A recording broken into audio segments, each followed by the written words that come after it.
The Secret School in Avalon, Part 2. This section follows Cherilyn and me into daylight school, Sunday school, and the hidden classroom that lived beside our ordinary childhood. Cherilyn already attended the Presbyterian church kindergarten.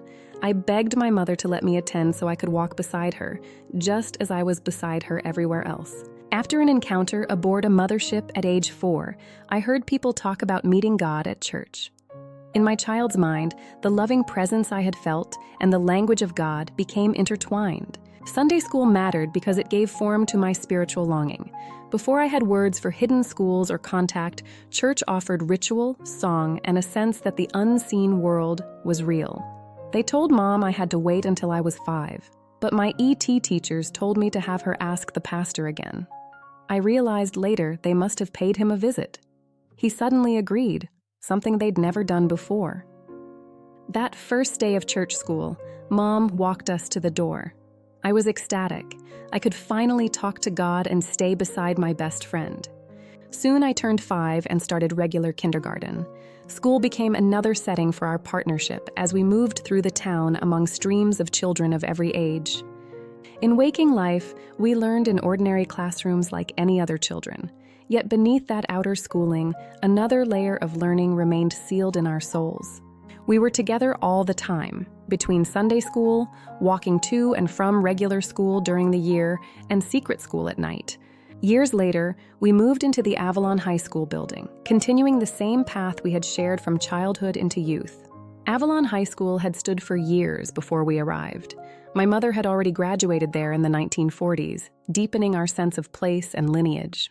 By high school, Cherilyn wanted to hang out with people her own age.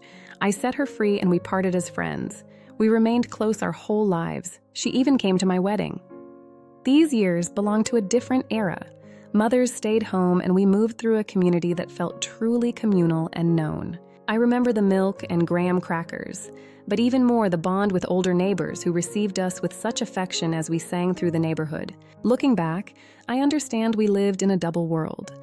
Daylight school shaped our outer lives, while hidden memory held another curriculum entirely. Cherilyn could lead me to the captain's house because some part of her soul recognized what I also carried. We both knew more than our waking minds could yet say. The teachers came warm, small, and gentle, about the size of children themselves. I found them cute. Their scale reduced our fear and allowed learning to take place. Yes, the imagery points toward the small, gray ET teachers. In my memory, they were not monstrous. They felt safe, attentive, and purposeful. We were among the children gathered for a quiet education above the corner house, a school our daylight minds would not fully retain until much later. In that hidden school, they showed us how to awaken dormant strands of our own DNA and strengthen the bridge between worlds. I remember practical lessons in moving energy and levitating items. It was tied to capacities we already possessed in seed form. By the time I turned 13, I hadn't found God in church or regular school. The ET school taught me things forbidden to this world, pushing me to seek deeper truths. I asked my mother to set me free and let me find God on my own terms. I thought she would be angry, but she knew I was sincere, and she gave me her blessing. With Star Trek on the screen and the search for ancient astronauts beginning, I was finally on my way to connecting all the dots of my life. Waking memory and soul memory remain in separate rooms until the hour arrives to open the door and let them meet. End Part 2. Part 2 closes with the recognition of our parallel education. Daylight life on one side, the small gray teachers and soul memory on the other.